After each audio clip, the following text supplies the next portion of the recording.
Meus queridos irmãos,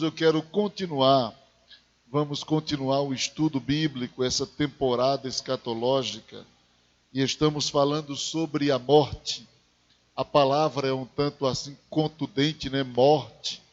Mas só que a gente tem sido alimentado pelo Espírito Santo com este tema. Parece-me que já é o nosso sexto encontro escatológico. Parece-me que é o sexto encontro escatológico hoje. E vamos falar praticamente sobre a quarta pergunta: para onde vão os espíritos dos mortos? Para onde vão os espíritos dos mortos? Abra sua Bíblia em Salmo 89. Salmo 89, versículo 48.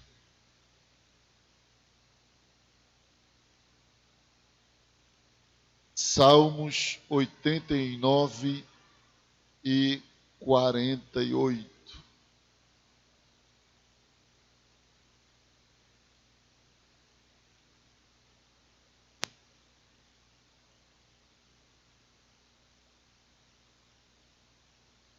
Diz assim o texto sagrado: que homem há que viva e não veja a morte? Livrará ele a sua alma de quê? Do poder do mundo invisível. Livrará ele a sua alma do poder do mundo invisível. Algumas versões diz da sepultura, porque é traduzido por sepultura. Eclesiastes capítulo de número 3, versículo de número 20. Eclesiastes 3 e 20 diz assim: todos vão para um lugar. Todos foram feitos do pó, e todos voltarão ao pó. Mas esta parte diz aqui, a parte A diz: todos vão para um lugar. Todos vão para um lugar. Então, é perceptível, queridos, de que o corpo de quem morre, ele perece, porém, o espírito e a alma são imperecíveis.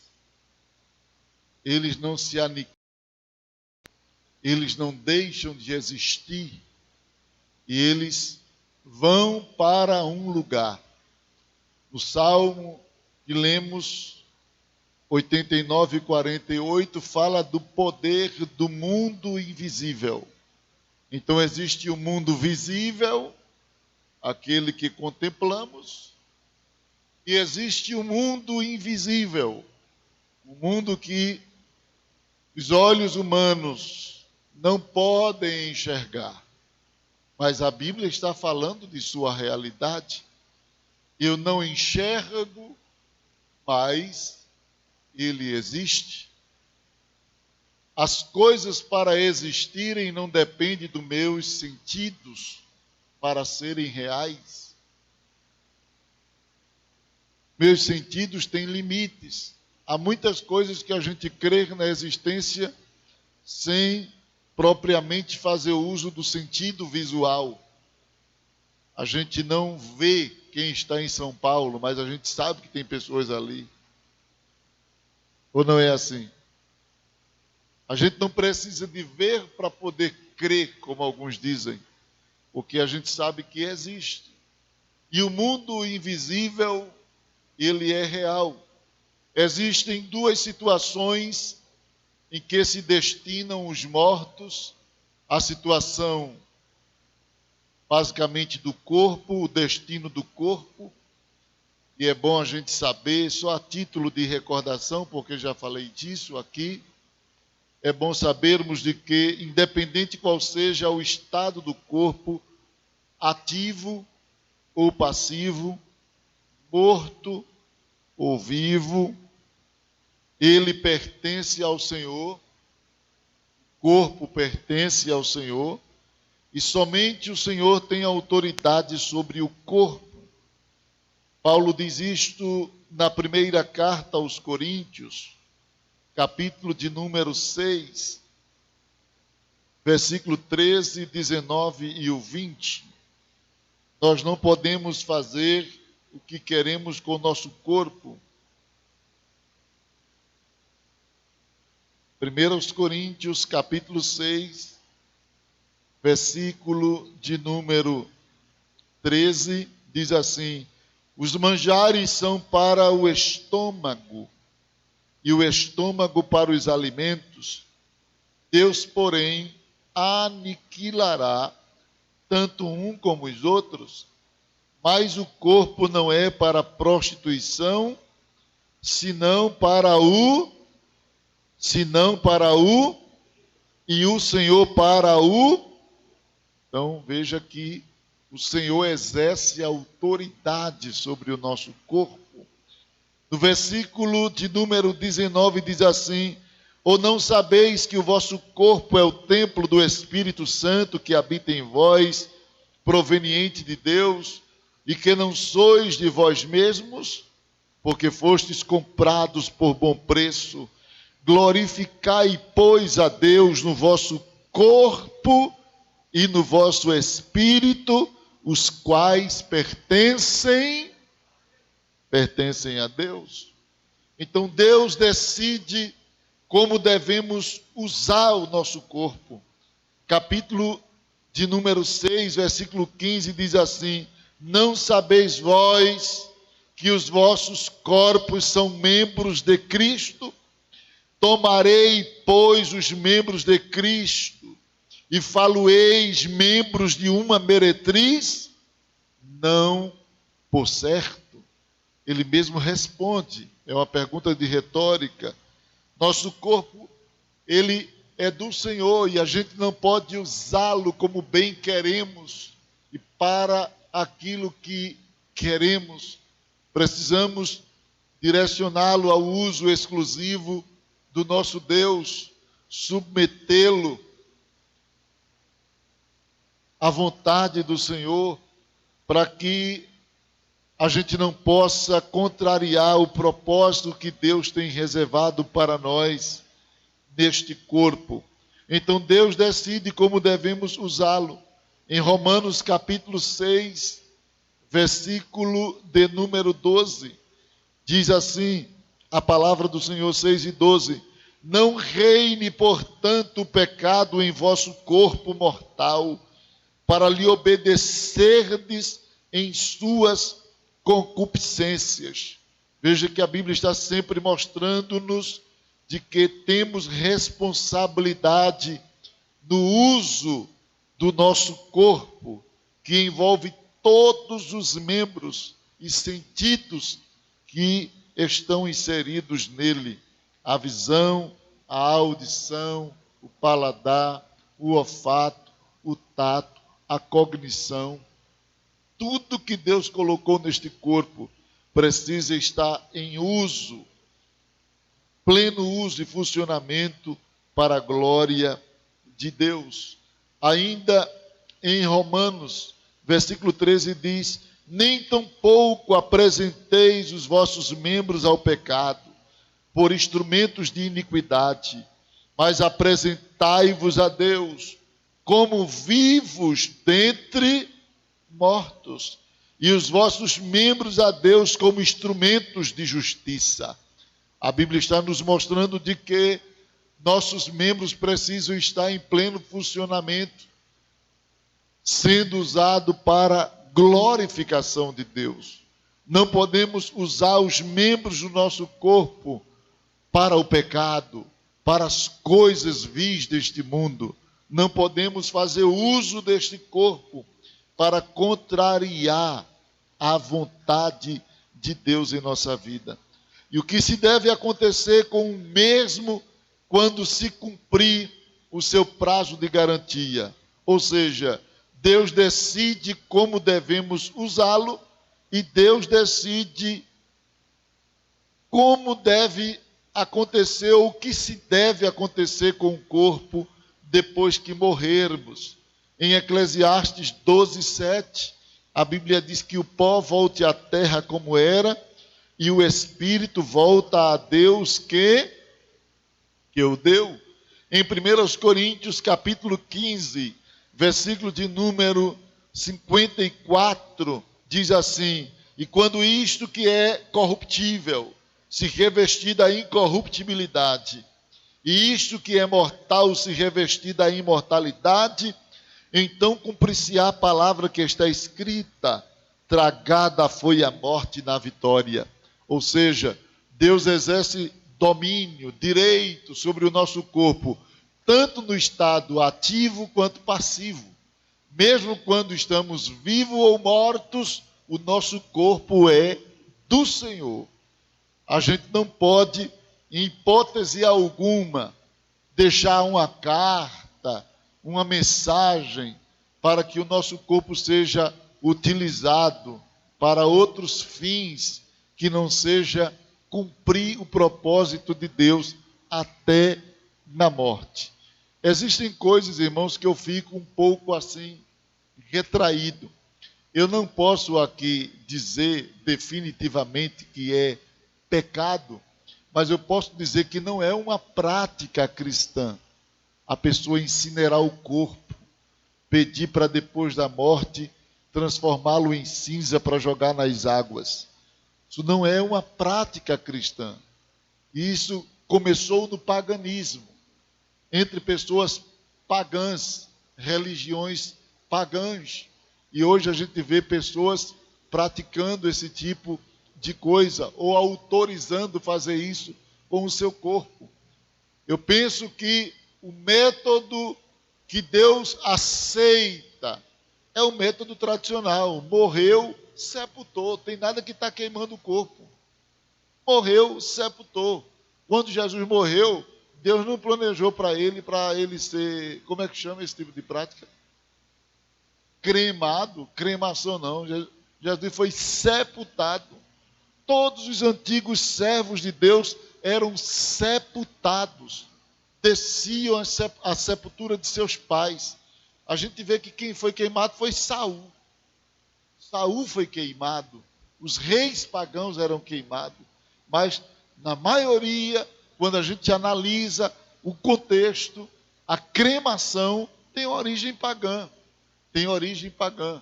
Eu não vou dizer aqui que é pecado, porque eu não tenho um apoio direto, um texto direto acerca de cremação. Mas eu posso dar uma opinião como pastor. Não permita que creme o seu corpo, que queime ele. Se quer fazer algum pedido antes de morrer, diga assim: coloque na sepultura de meus pais. Amém, meus irmãos? Isso não vai dificultar Deus na hora da ressurreição, não. Nem pense. Porque a ressurreição é pelo poder criador de Deus. Independe de como está o corpo. Imagine aqueles crentes que morreram no Titanic. Naufrágio do Titanic. Desceram, o peixe comeu. Muitos ali foram comidos por peixe, sim ou não? O peixe que comeu aqueles crentes e outros peixes comeram ele. E os peixes que comeram peixe que comeu os crentes, vieram alguém pescar e comeram também. E daí? No dia da ressurreição, a Bíblia diz que o mar vai ter que dar os mortos que nele há. Nem saber onde é que está o peixe que comeu. Não é a questão de impotência de Deus, não pode cremar, não é isso não. Eu estou dizendo porque eu gosto de preservar essas tradições, sepultar. Se eu for passar pela experiência da morte, já estou deixando um recado para a minha família: me sepulte. Tem nada que queimar o meu corpo, me sepulte, porque o corpo é do Senhor. E o Senhor decide sobre o corpo, tanto na vida quanto na morte, irmãos. Deus tem autoridade sobre o nosso corpo. Quem crê nisso, diga amém. Não podemos, irmãos, em pensar diferente. Filipenses 3:21 diz assim a palavra do Senhor. Filipenses 3:21. Paulo diz assim, deixa eu ver se é 3:21. Que transformará o nosso corpo abatido para ser conforme o seu corpo glorioso, segundo o seu eficaz poder de sujeitar também a si todas as coisas. Isso está mostrando que Deus exerce domínio sobre o nosso corpo, mesmo depois de morto. Deus exerce o controle sobre o corpo. Então, o que é que acontece quando a pessoa morre? O corpo, ele é destinado a um processo de aniquilação. Mas isso tem que ocorrer naturalmente. Precisa ocorrer naturalmente. A pessoa é sepultado, é velado, sepultado, e o corpo ali vai se deteriorando, como o próprio Deus sentenciou que o pó volta à terra. Eu contei aqui outra vez de um camarada que, influenciado por demônios, ele pagou a um coveiro para praticar a necrofilia. É isso mesmo? O nome? Necrofilia. Que vocês sabem o que é. Relações sexuais com o defunto. E ele, cheio de demônio, ele disse lá ao agente que guardava lá, disse a ele, quando chegar um corpo jovem, está aqui, olha. Eu quero que você depois tire ele e me diga o dia, porque eu preciso, numa oferenda aqui para Satanás, praticar algo com esse corpo. E pagou. E no dia que aconteceu de sepultarem o corpo de uma moça, o rapaz foi lá, como combinado, removeu o corpo, o túmulo, e deixou lá e ligou para ele, olha, chegou um corpo aqui novinho, bonitinho, vem cá. E ele, movido por demônio, na oferenda dele, foi, e disse ele que quando chegou no cemitério, o demônio apareceu a ele e disse assim, não toque nesse corpo. Aí ele disse ao demônio, mas você não me pediu? Ele disse, mas esse daí não vale não. Mas por que não vale? Aí ele disse, porque esse daí, ó. E ele, sem entender, esse daí aí o quê? Ele disse, esse daí, ó, olha, dizendo a ele, esse corpo pertence, olha. Então, quando ele ouviu isso daquele demônio, ele se converteu. Ele disse, a melhor coisa que existe é ser crente. Porque até depois de morto, Deus guarda, imagina vivo. Eu vou servir a Deus, que vai guardar o meu corpo até depois de morto. O que é que eu estou fazendo servindo a ti? Então, Deus exerce controle, domínio, direito sobre o nosso corpo. Por isso que devemos santificá-lo ao Senhor. Quem não lembra que quando jogaram um soldado na sepultura de Eliseu, o soldado reviveu, tinha terminado de morrer numa guerra, mas quando tocou no osso do servo de Deus, reviveu, irmãos. Olhe, corpo de crente tem um mistério com ele. Quando Deus quer usar o crente, usa até o osso depois de morto, irmãos. Até o osso funciona, cheio do Espírito Santo. Mas em segundo lugar, dentro desta visão bíblica, para onde vão os mortos? O corpo vai para o estado degenerativo. Mas o espírito e a alma, que é a parte imaterial do homem, não se degenera, não se aniquila. Em Mateus capítulo de número 10, versículo de número 28, Jesus falou acerca da imortalidade da alma.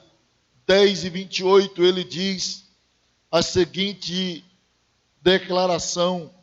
Ele diz, e não temais os que matam o corpo, e não pode matar a alma. E não pode matar a alma. A alma é imortal. A alma não morre. No sentido de entrar numa esfera degenerativa. A alma permanece intacta. Ela fica sob o domínio de Deus, que a destinará ao local que escolheram enquanto estavam vivos fisicamente. O homem, enquanto estiver vivo, ele pode escolher o seu destino. Ele pode escolher aonde ele vai estar na eternidade. Não é onde vai passar a eternidade. Porque a eternidade não se passa. A eternidade é um estado, é para sempre. O homem escolhe onde vai estar na eternidade. Mas isso ele faz enquanto está em vida. Pois depois da morte, Deus designará para o local que o homem escolher. Em Gênesis 49, versículo 33, a Bíblia diz que Jacó, quando morre, ele é recolhido e se ajunta no local onde está o seu povo. Não é onde está o corpo apenas, é o seu povo. Há um lugar aonde aqueles que morrem estão juntos. Gênesis, capítulo 49, versículo 33, a Bíblia mostra isto. Gênesis 49 e 33. Lá na frente, quando eu falar do paraíso, eu vou mostrar com mais ricos detalhes como é o paraíso. Aquilo que está revelado, claro, que existem coisas inefáveis que aos homens não é lícito contar. Mas existem coisas que estão reveladas na Bíblia. Mas a Bíblia mostra que quando o justo morre, ele é recolhido e levado aonde está o seu povo. Seu povo. E o ímpio também vai para o local onde está o seu povo. Ímpio vai para o local dos ímpios e justo para o lugar do justo. Vamos ver logo sobre o justo, apresentando aqui o exemplo da morte de Jacó. 49 e 33 diz: acabando, pois, Jacó de dar instruções a seus filhos, encolheu os pés na cama e expirou, morreu, deu o último suspiro. Então foi recolhido para onde? Foi recolhido para onde? Ao seu povo. E o ímpio? Aí você abre a Bíblia lá em Lucas, capítulo 16. Lucas, capítulo 16, versículo 27 e o 28. Lucas 16, 27 e 28. Diz assim: e disse ele quem? O rico, que morrera e agora estava no inferno. Aí ele diz aqui: e disse ele, rogo-te, pois, ó Pai, que o mandes à casa de meu pai, pois tenho 5 irmãos, para que lhes dê testemunho, a fim de que o quê? De que o quê? Não venha para onde? Olha, quer dizer que se os irmãos dele não desse crédito ao testemunho, ia para o mesmo lugar que ele estava. Já não ia para o lugar que Lázaro estava. Então, os justos são recolhidos para um lugar e os ímpios para um outro lugar. E a Bíblia fala disso claramente. Eu já disse aos irmãos que não vou falar em cima de probabilidade, de ideias filosóficas. Estas mensagens que trago escatológica estão baseadas na revelação bíblica. naquilo que a Bíblia realmente diz. E a Bíblia diz que o justo vai para um lugar e os ímpios vai para outro lugar. E quem determina este lugar? Quem determina é Deus. Baseado em quê? Na escolha que o homem faz enquanto está vivo.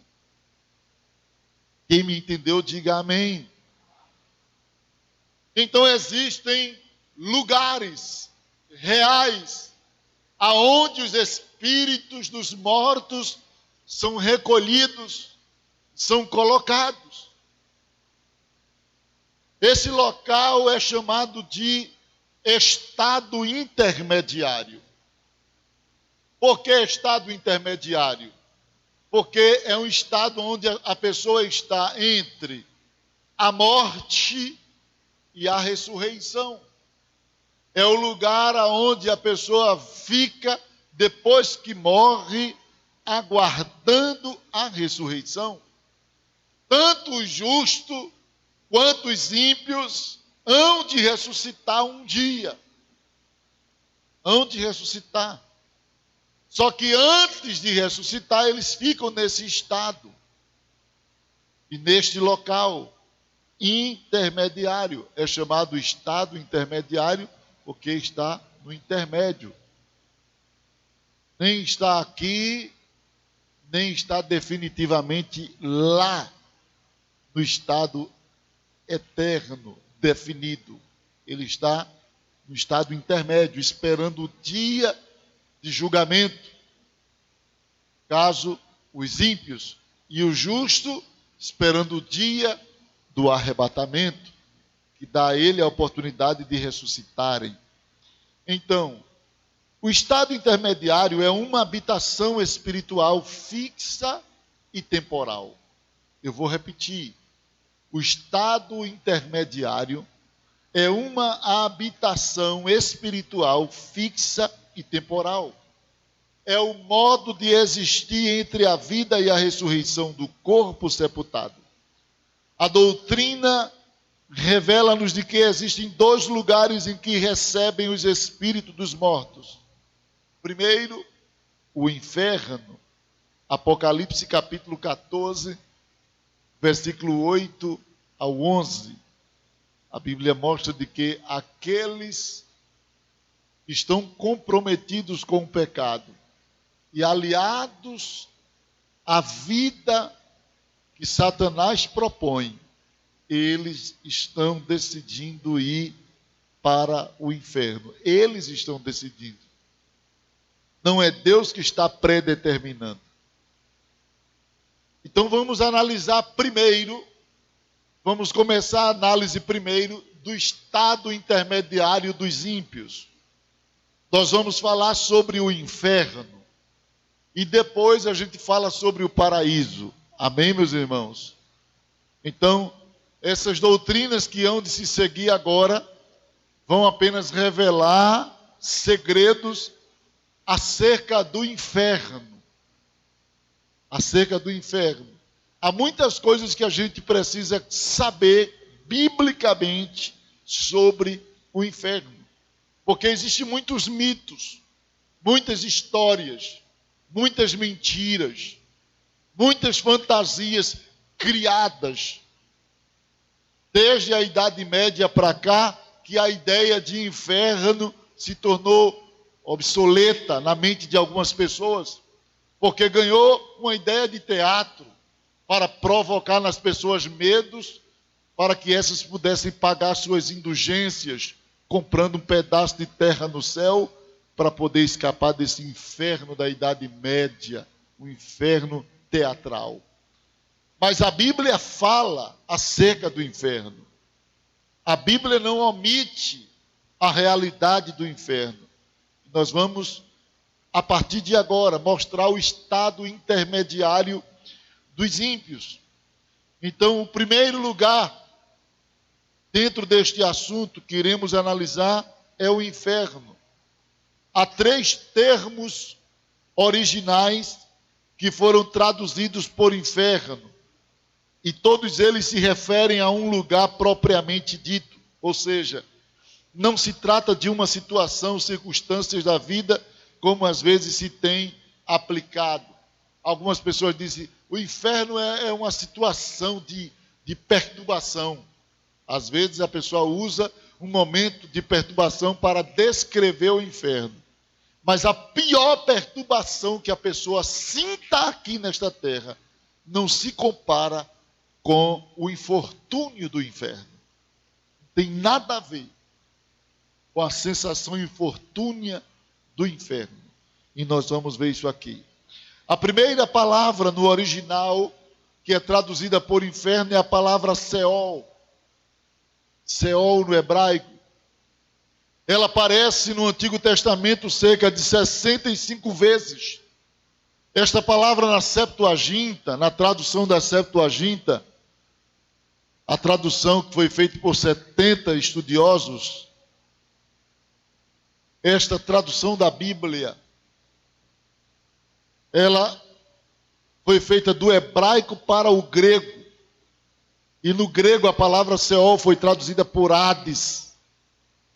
E a palavra Hades no grego significa o mesmo sentido da palavra Seol no hebraico. A palavra Hades aparece 10 vezes no Novo Testamento. Ambas palavras significam lugar invisível dos mortos, ou lugar ou habitação dos mortos. Trata-se de um lugar onde as almas dos ímpios aguardam o dia do julgamento. Lucas capítulo 16, versículo 19 ao 25. Este lugar, ele é várias vezes descrito como uma profundeza. É chamado de profundeza, em contraste com as alturas do céu. A Bíblia sempre mostra que o inferno é para baixo, para mostrar dentro do entendimento, ou colocar no entendimento do homem, que o céu é para cima. Algumas pessoas perguntam, aonde é o inferno geograficamente? Ninguém sabe. O que se sabe é dentro da linguagem que a Bíblia dá, que o inferno é para baixo e o céu é para cima. E alguns dizem, mas se o Japão está lá embaixo, o céu dele é para que lado? Aí, irmãos, eu não fui formado na NASA. Aí você está perguntando uma coisa que é para perguntar a quem foi formado lá na NASA. E eu sei como é isso. Eu só sei que a Bíblia diz que o céu é para cima e o inferno é para baixo. Veja o que aqui diz a Bíblia. Jó capítulo 11, versículo de número 8. Jó 11 e 8. Diz assim, como as alturas dos céus, veja, céu está nas alturas, é a sua sabedoria. Que poderás tu fazer? É mais profunda do que o inferno. Olha, o inferno é para baixo. A Bíblia sempre aponta o céu para cima e o inferno para baixo. E dentro dessa linguagem poética, mostrando acerca da sabedoria de Deus, ele diz que a sabedoria de Deus é alta, elevada assim como os céus, e profunda assim como o inferno, mostrando que o céu é para cima e o inferno é para baixo. Veja o que diz a palavra de Deus no Salmo 139, versículo 8. Salmo 139, versículo de número 8. Diz assim, se subir ao céu, lá tu estás. Se fizer o quê? No Seol, no inferno, em algumas versões de sepultura, é o Hades. A minha cama, eis que tu ali estás também. Tu ali estás também. Amós capítulo 9, versículo 2. Amós capítulo 9. Deixa eu ver se é esse texto. Amós 9, 2. Diz assim a palavra do Senhor. Ainda que cavem até onde? até o inferno. Se é para cavar, é para baixo. Se é para cavar, ninguém cava para cima. Só se for cavar lá em Marte. Aí diz aqui, 9:2. Ainda que cavem até o inferno, a minha mão os tirará dali. Se subirem ao céu, dali os farei descer. Então, céu é para cima, inferno é para baixo.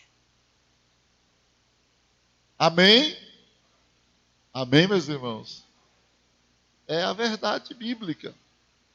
Agora, se perguntar qual é a posição geográfica, não sei, porque nem fui no inferno, nem cheguei no céu ainda. Eu não posso, só posso falar dentro da teoria da revelação bíblica. Dentro da revelação. Experiência, eu não fui lá. Agora, eu preciso desmanchar aqui algumas mentiras acerca do inferno. Eu sou crente de uma época onde muitos crentes diziam que tinham sido arrebatados ao inferno. E faziam até uma voz de terror. E gravaram fitas. E faziam aquele sonzinho de filme de terror.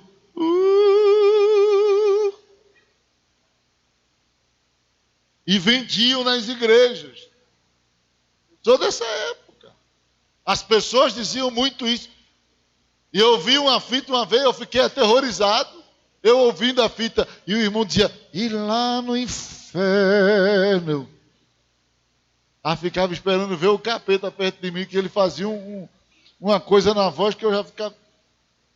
E quem fosse doido, dissesse que era mentira. Viu, irmãos? Porque eles falavam passando uma convicção que foi arrebatado ao inferno. Tão grande que a gente acreditava quando era mais jovem. Até que a gente vai lendo a Bíblia e vai vendo que aquilo ali não passa de baboseira e mentira. Charlatão. Viu, irmãos? Não existe base bíblica. E a gente não pode fundamentar nenhuma experiência espiritual que foge das Escrituras. Nenhuma revelação tem valor se fugir das Escrituras. Abra a Bíblia. Veja 1 Coríntios, capítulo de número 4.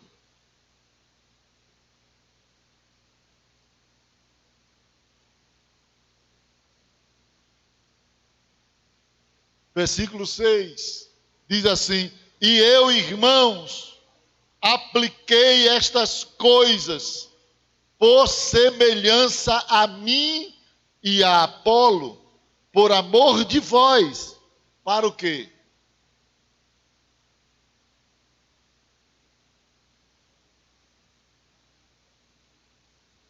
Para que em nós, veja, o modelo era ele, pastor, para que em nós aprendais a não ir além do que está escrito. Nenhuma revelação tem fundamento se for além do que está escrito. E esse negócio de dizer que foi no inferno, viu lá uma mesa, Satanás fazendo uma reunião, e tinha um bocado de capetinha de um lado, outros capetinhos do outro lado, e o capetão lá na frente. Isso é conversa para boi dormir. Quer saber o que é o inferno? Leia a Bíblia. Quer saber o que é o céu? Leia a Bíblia. Leia a Bíblia. Porque a Bíblia é a principal e exclusiva revelação de Deus acerca do mundo invisível. Se a gente quiser saber acerca de qualquer coisa deste mundo invisível, então temos que recorrer à Bíblia, irmãos. Não é a experiências mirabolantes de pessoas que, quando contam, contrariam o que está na Bíblia. E eu vou dizer por quê. Porque a Bíblia fala de 3 tipos de inferno. E em nenhum desses infernos Satanás está lá. É por isso que essas revelações são mentirosas. A Bíblia fala do Hades. Do Hades. Ou Seol, lugar invisível dos mortos, ou habitação dos mortos. A Bíblia fala deste lugar. Este é um lugar daqueles que se... É o lugar daquelas pessoas que se esqueceram de Deus. Todos quantos se esquecem de Deus nesta vida, quando morre, vai para o inferno. Esquecer-se de Deus aqui é não ter Deus como prioridade e exclusividade em sua vida. É dar ênfase às coisas desta terra. Tem pessoas que pensam, irmãos, que só vai para o inferno quem adultera, quem rouba, quem se prostitui. O materialista também vai para o inferno. Quem ama mais o mundo material do que o plano da salvação também vai para o inferno. E eu vou ler isso aqui para vocês, hein? Quem dá mais ênfase à vida da terra do que às coisas do céu, terminam indo para o inferno. Porque tem gente que dá tanta importância ao trabalho, tanta importância aos estudos, e eu não estou dizendo que você não tem que trabalhar, que você não tem que estudar, mas nada aqui pode ser colocado no lugar de Deus. Nada aqui nesta vida pode assumir o lugar de Deus. Você não pode viver tanto para o trabalho ao ponto de colocar em detrimento o seu espírito e sua alma. Você precisa de comer de manhã, meio-dia e à noite, segundo a nossa cultura. Do mesmo jeito, o espírito e a alma precisam de alimentar-se de Deus. Você não pode estar colocando o seu espírito em jejum. Passa a semana todinha trabalhando, escolhe um dia para vir para o culto. Isso vai te levar a um prejuízo, eu vou te mostrar na Bíblia. Mas vamos lá, deixa eu te mostrar o que a Bíblia diz. Salmos 9, versículo 17. Para você não ficar pensando que é só uma ideia minha. Salmos 9, versículo 17. Os ímpios serão lançados aonde? Os ímpios serão lançados aonde? E quem mais vai para lá? E todas as nações que se esquecem de Deus. Então veja quem é que vai para o inferno. Quem é ímpio e quem se esquece de Deus. Termina no ignífero.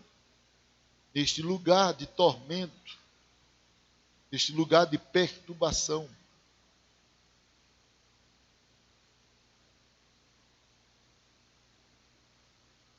Veja Filipenses capítulo 3, versículo 19. Para você ver que não é só adúlteros, ladrões, mentirosos, mas até o materialista vai para o inferno.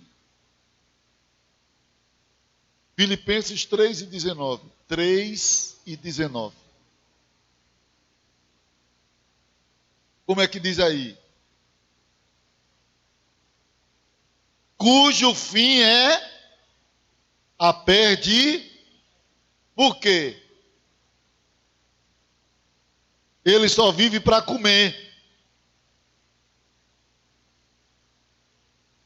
E cuja glória é o quê? E o que mais? Que só pensam nas coisas. Se você ler esse texto de trás para frente, como é que ele ficaria? Quem pensa nas coisas terrenas, o quê? Cuja glória é para a confusão deles, cujo Deus é o ventre, cujo fim é a perdição. Então, quem vive para o material, aí, não, eu tenho que mostrar, é carro novo, é casa nova, é roupa nova, é para a tua própria confusão. A glória que tu escolhe aqui é para a tua própria confusão. Sabe por quê? O que é confusão? contrariedade. Confusão aqui não é contenda. É que você espera uma coisa, acontece outra. A pessoa pensa que vai surpreender as pessoas, que vai arrancar louvor das pessoas, porque comprou um carro, mas daqui a pouco aquele carro, que é de última geração, ninguém quer mais. Aquele terno, ninguém liga mais. Você mesmo. A roupa que você fez a maior festa para vesti-la o ano passado, você não quer vestir esse ano, já que é outro. Eu não é. Você compra um carro de última geração, eita carro, sai o melhor. Eita, eu quero é aquele, quero esse mais não. É uma confusão assim. Você faz uma casa de novela, constrói, eita, é top. Se aparecer um modelo mais, eita, aquela. Porque quem ama o materialismo nunca se satisfaz dele. Nunca se contenta. E vive nessa rotina, e sabe qual é o final? Perdição, porque a vida vai passando, oferecendo propostas, e a pessoa vai correndo atrás, e não vem para a igreja, e não ora, e não canta, e não vai para ciclo de oração, e não vai para nada, e a vida vai passando, e a pessoa vai trabalhando, querendo mostrar que tem mais coisa, comprar coisa nova, e fica nesse frenesi. O final é que a vida passou, a pessoa morre, termina no inferno, porque não ganhou nada.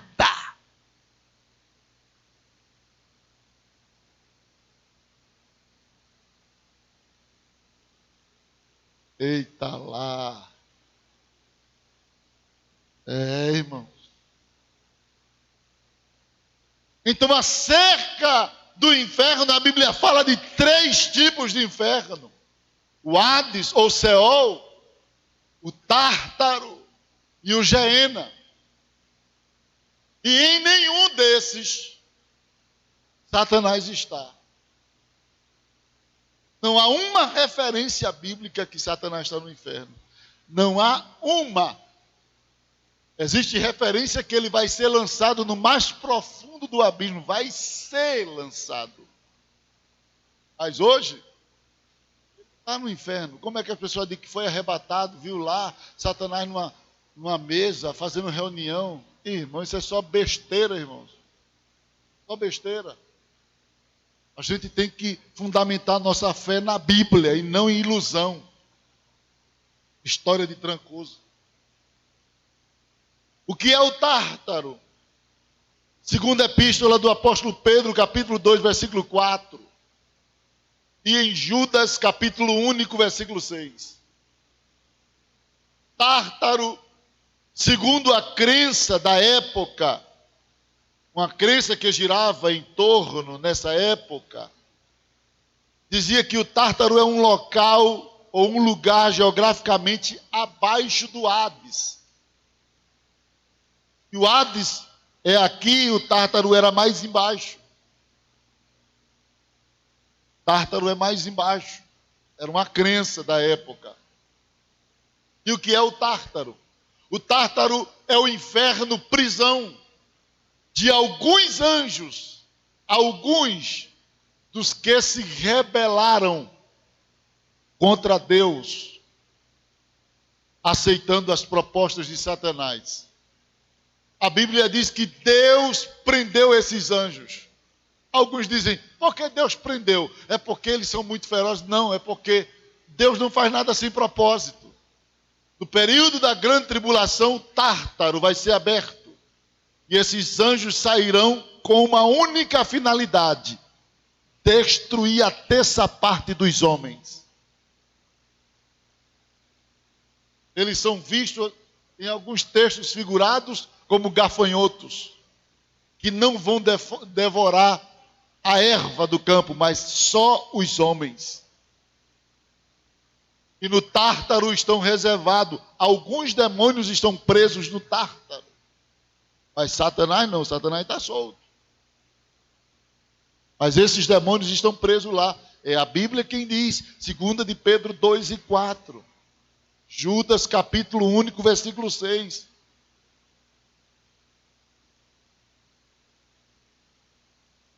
Em quarto ou em terceiro lugar, o Geena refere-se ao local onde o diabo, os anjos caídos e todos os ímpios serão lançados. Então, Geena é o inferno propriamente dito. O Hades ainda não é o inferno. Alguns chamam de antessala do inferno. Mas o Geena, que é uma palavra que é traduzida do hebraico Geinom, Geinom já é uma palavra que é derivado justamente da indicação do Vale de Inom. Porque no Vale de Inom, o lixo da cidade era colocado neste vale. O lixo de Jerusalém era colocado fora da cidade, no Vale de Inom. E quando Jesus ia passando e via que não faltava lixo, porque todos os dias levavam lixo para ali, e o fato de ter lixo necessariamente tinha fogo para queimá-lo, incinerá-lo. Então, quando Jesus ia passando e viu no Vale de Inom o lixo e o fogo queimando, então Jesus, para ensinar os discípulos, disse: olha, o inferno é assim, olha. O bicho nunca morre, o fogo nunca se apaga. Ou seja, quem for lançado no inferno não vai sofrer aniquilação. A doutrina aniquilacionista e universalista não passam de doutrinas heterodoxas. Heresia. O que é o aniquilacionismo? É a crença de que todos quantos forem lançados no inferno, com o passar do tempo, eles são como papel, vão se incinerando e desaparecendo e deixarão de existir. Há um grupo de teólogos que defendem isso, os aniquilacionistas. Já os universalistas, eles acreditam que Deus não vai permitir que os ímpios fiquem para sempre no inferno.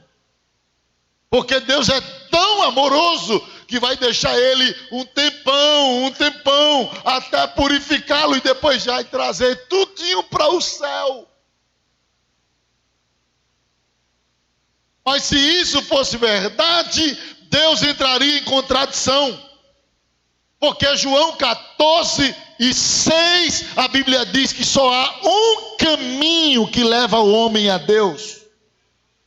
Se o fogo do inferno purificasse e trouxesse o homem a Deus, a doutrina da unicidade, da exclusividade de Cristo não é verdadeira. Mas a Bíblia diz que só há um caminho, só Jesus leva o homem a Deus.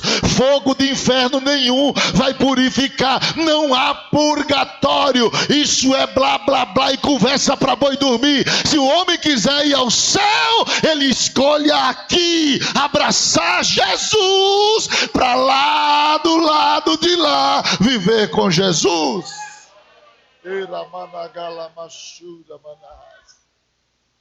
Aleluia.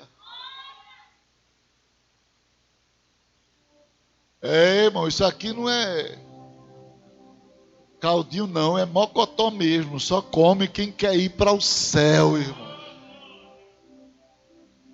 Só quem quer ir para o céu,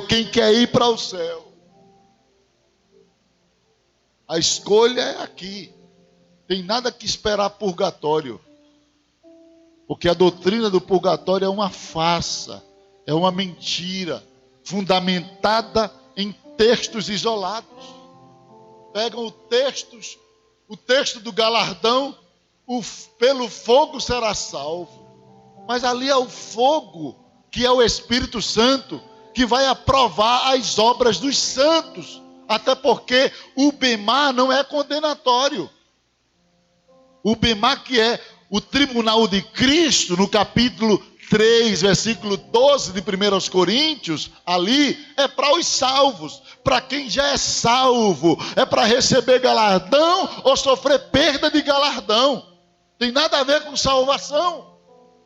A salvação não é pelo bem-mar, é pela cruz. Se alguém quiser salvação, corra para a cruz. Corra para a cruz. Então, queridos, é preciso levarmos a sério essa doutrina. Hoje eu só falei sobre os 3 tipos: o Seol ou Hades, o Tártaro e o Geena. O Geena é o lago de fogo, é o inferno propriamente dito, que vai ser inaugurado pelo anticristo e o falso profeta. Quem primeiro vai ser lançado no inferno mesmo é o anticristo e o falso profeta. Depois a gente vai ver isso com mais ricos detalhes. Amém? Com mais ricos detalhes. Vou deixar aqui só algumas referências. Zacarias capítulo 14, versículo 4. Abra a Bíblia aí, só para a gente terminar. E naquele dia estarão os seus pés sobre o monte das oliveiras, que está defronte de Jerusalém para o oriente. O monte das oliveiras será fendido pelo meio, para o oriente e para o ocidente, e haverá um vale grande. Metade do monte se apartará para o norte e a outra metade se apartará para o sul. É quando Jesus vai descer em glória. Em Apocalipse capítulo 19, versículo de número 20, esse texto de Zacarias está corroborado com esse aqui. Porque quando Jesus descer em glória, o anticristo vai querer se amostrar para brigar com Jesus, tentar guerrear contra Jesus. E a Bíblia diz em Tessalonicenses que só com o sopro da sua boca ele desfará o anticristo. E o anticristo e o falso profeta serão lançados no lago de fogo ardente. Apocalipse 19, 20 diz assim: e vi a besta, só sendo besta mesmo, e os reis da terra e os seus exércitos reunidos para fazerem guerra àquele que estava sentado sobre o cavalo e ao seu exército, querendo lutar contra Jesus e a igreja. E a besta foi presa, e com ela o falso que diante dela fizera os sinais, com que enganou os que receberam o sinal da besta e adoraram a sua imagem. Estes 2 foram o quê? Foram o quê? Lançados vivos aonde? No lago de fogo ardente com enxofre. Então o anticristo e a besta é quem vai inaugurar o inferno. Primeiros que serão lançados serão o anticristo e a besta, o falso profeta. O falso profeta. Então que Deus nos ajude a compreender a sua palavra. Depois deles vêm os condenados do julgamento das nações, em Mateus capítulo 25, versículo 41 e 46. Em seguida, o diabo e seus anjos, Apocalipse 20, versículo 10. E por fim, todos os ímpios, Apocalipse capítulo 20, versículo 15, 21 e 8. Então a Bíblia é clara. E na próxima semana, se Deus permitir, a gente vai analisar o inferno do lado de dentro. Quem nunca foi no inferno, nunca vai se quiser ficar com Jesus. Não pense que eu vou dizer que você vai lá não, viu? Mas vai conhecê-lo, porque a Bíblia fala como ele é do lado de dentro. Amém? Como é lá, a Bíblia fala. E nós vamos falar isso, se Deus permitir, a próxima semana. Todos em pé, irmãos.